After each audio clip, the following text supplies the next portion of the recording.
అందరికీ నమస్కారం. Epic story లైన్స్‌కు స్వాగతం. శివపురాణంలోని తరువాయి భాగం. హిమవంతుడు భార్యా సహితంగా శివుడికి సాష్టాంగ నమస్కారం చేసి పూలు, చందనము మొదలైనవి సమర్పించి చేతులు జోడించుకొని నిలబడ్డాడు. శివుడు కళ్ళు తెరిచి చూసి, హిమవంతుడా, నువ్వు మహాపవిత్రుడవు. అందుచేతనే నీకు చెందిన ఈ కైలాస శిఖరాన తపస్సు చేసుకుంటున్నాను అన్నాడు. మహాత్మా, మీరు ఇక్కడ తపస్సు చేసుకోవడం నా భాగ్యం. ఇక్కడ తపస్సు చేసుకుంటున్న మీకు ఎలాంటి విఘ్నమూ కలగకుండా నేను చూస్తూనే ఉన్నాను అన్నాడు హిమవంతుడు. శివుడు సంతోషించి హిమవంతుణ్ణి ఏదన్నా వరం కోరుకోమన్నాడు. నా కుమార్తె పార్వతి నీకు పరిచర్యలు చేయడానికి ఉత్సాహపడుతున్నది. ఆమె అలా చేయడానికి అనుమతించండి అన్నాడు హిమవంతుడు. తపస్సు చేసుకునే వారికి స్త్రీల పరిచర్యలు తగవు. కావాలంటే నీవు వచ్చి పరిచర్యలు చేసి వెళుతూ ఉండు అన్నాడు శివుడు. నా కుమార్తె కన్యక మహాదేవి వరాన పుట్టింది. నీవంటి విరాగికి ఆమె వల్ల తపోభంగం ఎలా కలుగుతుంది? నా కోరికను మన్నించి నా కుమార్తె పరిచర్యలు స్వీకరించండి అన్నాడు హిమవంతుడు. శివుడు సరేనన్నాడు. సతీదేవి పోయాక శివుడు కైలాస పర్వతానికి వచ్చి తపస్సు ప్రారంభించిన తరువాత ఒకసారి శివుడు తపస్సు యొక్క వేడికి ఆయన నుదుటి నుంచి ఒక చెమట బిందువు భూమి మీద పడింది. అప్పుడు ఆ బిందువు నుంచి ఒక కుమారుడు పుట్టాడు. అతను ఆజానబాహువు, ఎర్రని శరీరఛాయ కలవాడు, స్థూలకాయుడు. భూదేవి ఆ కుమారుణ్ణి ఎత్తుకొని శివుని వద్దకు తెచ్చి చూపింది. శివుడు భూదేవిని చూసి, నువ్వు ధన్యురాలవు. నా చెమట నుంచి పుట్టిన ఈ కుమారుడు భౌముడు అనే పేరుతో నీకు కీర్తి తెస్తాడు అన్నాడు. భౌముడు పెరిగి పెద్దవాడై కాశీపట్టణం చేరి అక్కడ ఈశ్వరుణ్ణి గురించి ఘోర తపస్సు చేశాడు. ఈశ్వరుడు ప్రత్యక్షమై భౌముడికి గ్రహమండలంలో స్థానం కలిగించాడు.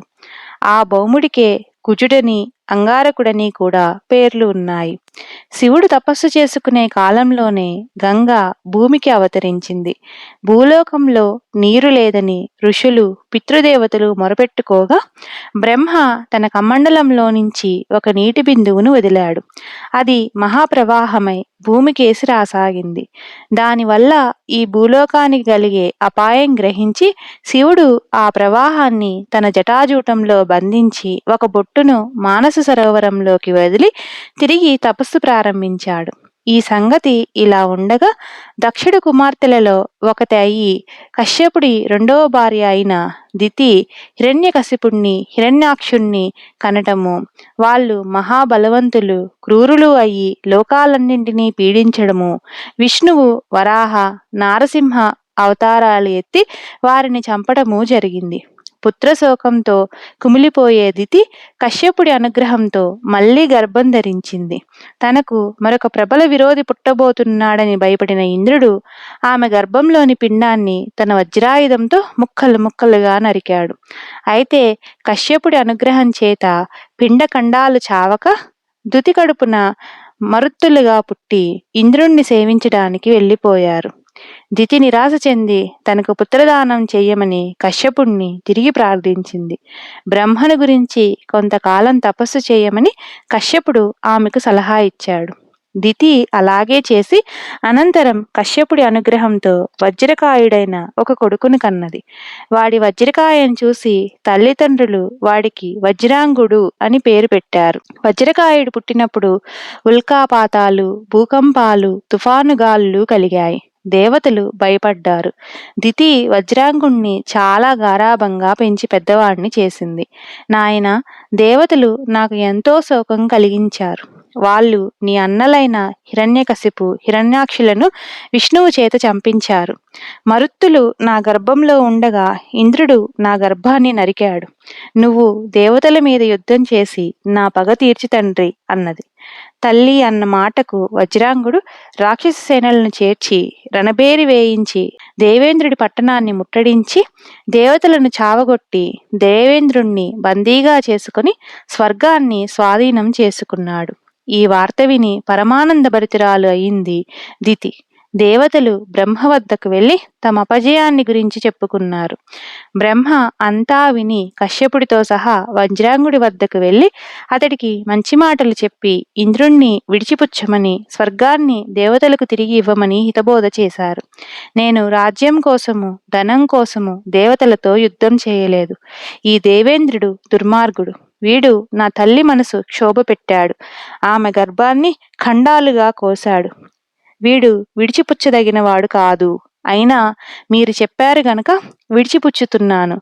వీడు నా తల్లిని క్షోభ పెట్టకపోతే నా వల్ల క్షోభపడి ఉండడు అన్నాడు వజ్రాంగుడు. ఈ మాటకు బ్రహ్మ ఎంతో సంతోషించి వజ్రాంగుణ్ణి వరం కోరుకోమన్నాడు. నాకు పరబ్రహ్మ స్వరూపము భూతదయ తప్ప ఇంకేమీ అక్కర్లేదు. అవి రెండు నాకు అనుగ్రహించండి అన్నాడు వజ్రాంగుడు. బ్రహ్మ మరింతగా సంతోషించి వరాంగి అనే సౌందర్యవతి అయిన కన్యను వజ్రాంగుడికి భారీగా ఇచ్చి వివాహం చేసి కశ్యపుడు మొదలైన వారితో సహా వెళ్ళిపోయాడు. వజ్రాంగుడు శివభక్తుడై సాత్విక స్వభావుడై తన పట్టణానికి తిరిగి వచ్చి ఈశ్వర పూజ చేస్తూ జీవించసాగాడు. కొంతకాలం గడిచింది. తన భార్య చేసే సేవలకు సంతోషించి వజ్రాంగుడు వరాంగితో నీకే వరం కావాలో కోరుకో అన్నాడు. మహా బలపరాక్రమవంతుడు, దేవేంద్రుణ్ణి దేవతలను జయించగలవాడు, ప్రపంచంలో తన కీర్తి శాశ్వతంగా నిలుపుకోగలవాడు అయిన కొడుకు కావాలి అన్నది వరాంగి. భార్య ఇలా అనగానే వజ్రాంగుడు నొచ్చుకున్నాడు. వరాంగి స్త్రీ సహజమైన చపల చిత్తంతో దేవతా విరోధి అయిన కొడుకును కోరింది. అలాంటి వాణ్ణి విష్ణువు ఎంతో కాలం బతకనివ్వడు.